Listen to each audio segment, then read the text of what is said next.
All right, well, we talked about Marco Rubio's debt problems, but at least he's made an attempt to pay off what he owes. A lot of college grads with high student loan debt, well, they're not really that into fulfilling their financial obligations. With us now is Ashley Dobson. She's the editor at Red Alert Politics. And Ashley, let's take a look at this article that caught your attention in last week's New York Times Sunday Review.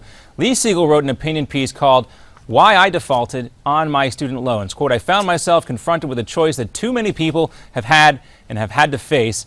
I could give up what had become my vocation, in this case being a writer, and then take a job that I didn't want to do in order to repay a huge debt that I had accumulated in college and graduate school." He says, "I chose life. That is to say, I defaulted on my student loans." Ashley, why were you so upset by this? Okay, apparently we have an issue getting in contact with Ashley there. She wrote an article, but let's take a listen to what Lee Siegel had to say when he appeared recently on CNBC. It is completely unfair to all those people who actually pay their loan that you're just saying screw it. I'm not saying screw it, and I did not say that to myself. I did not say that I refused to pay my loans, and I never took them out with the intention. I said that I did not take a job or go into the Army or do anything like that in order to pay off my loans. I decided that I would become what I wanted to become. All right, so there you have that guy, that author, Lee Siegel, and I thought the host asked a good question. It seems like he doesn't care what his obligations were. Right, and I don't necessarily agree with that, but I do. I was talking to you about this the other day. I find it very frustrating, the whole system, and how it's set up, that when you take out student loans, which I'm one of those that had to take out student loans, just like Marco Rubio, when you take them out, and it seems like you can never pay them off. And I feel like there's some little scam there that if you try to, what most people tell you to do, pay above, the payment that you're supposed to pay. But what normally ends up happening is they just deduct the next month your payment. And it becomes like this never-ending cycle. I've paid up cars faster than I can pay off some of these student loans. It's all in how you handle it. It's a vicious cycle. But I agree with you. He didn't seem... We have $1 trillion in student loan debt hanging out there right now. And if this is a decision that recent college graduates are going to make, there could potentially be another issue like we had with the mortgage crisis. This money, people have already reinvested on this money, and it has to be repaid somehow. It does have to be repaid. It is irresponsible, but I agree that there's something wrong with the system that makes it very difficult for students to be able to repay. But you have to read about what the terms of the agreement are before you sign up for your student loans. But I'm telling you, there is and I've talked to JD about this. He says it's a scam. They make it very difficult. All right, here we have a connection with Ashley right now. Ashley, why did this article by Siegel get under your skin so much?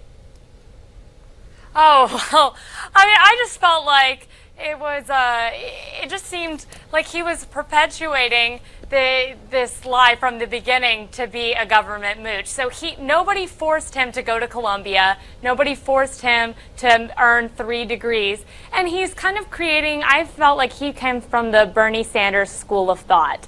The free college, that college degree is a right. And that's not really the case. I mean, obviously a college degree does afford you a lot of opportunities. And I certainly am a college degree holder, and I do think that there is a lot of opportunities out there for people who go to college.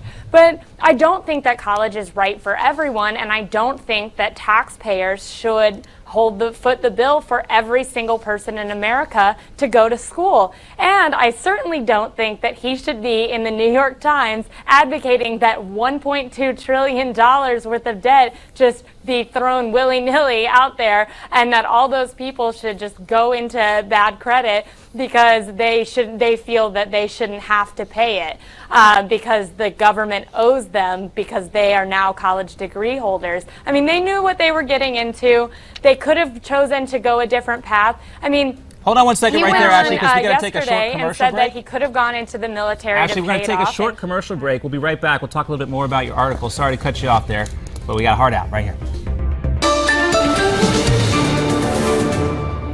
All right, welcome you back to Newsmax Now. We're going to welcome back in Ashley Dobson, who's with us from Washington, D.C. And Ashley, we wanted to focus on your article a little bit. Obviously, what Siegel said really upset you, and you write, quote, "This is not a game, and Siegel's unrepentant attitude is a dangerous one to take." What is the danger you're talking about here? think it's dangerous basically because he believes that college should be a right for everyone here in America. And it's something that we've seen from Bernie Sanders and from Barack Obama, that they're saying that college is something that's right for everyone. And I don't think that that's true. There are other options available to people. College is not necessarily the right path. And even though they're saying that college, people shouldn't be going into debt to go to college, we've seen people who do believe that right now go into debt to go to college. But there are trade schools that are available. And, right now there's a lack of skills for the jobs that we have available because people aren't going into trade schools. They're getting liberal arts degrees. There's just kind of a disconnect, I think, between your Siegels of the world and what's really happening in America. And I think that the more we perpetuate this attitude that Siegel has, that we're going to see more and more of that. And I think his idea that we should shirk our responsibilities is a really dangerous one to keep having. All right. Well, thank you very much, Ashley Dobson. She's the editor at Red Alert Politics. You can find her on Twitter at Ashley Dobson. Thanks so much, Ashley.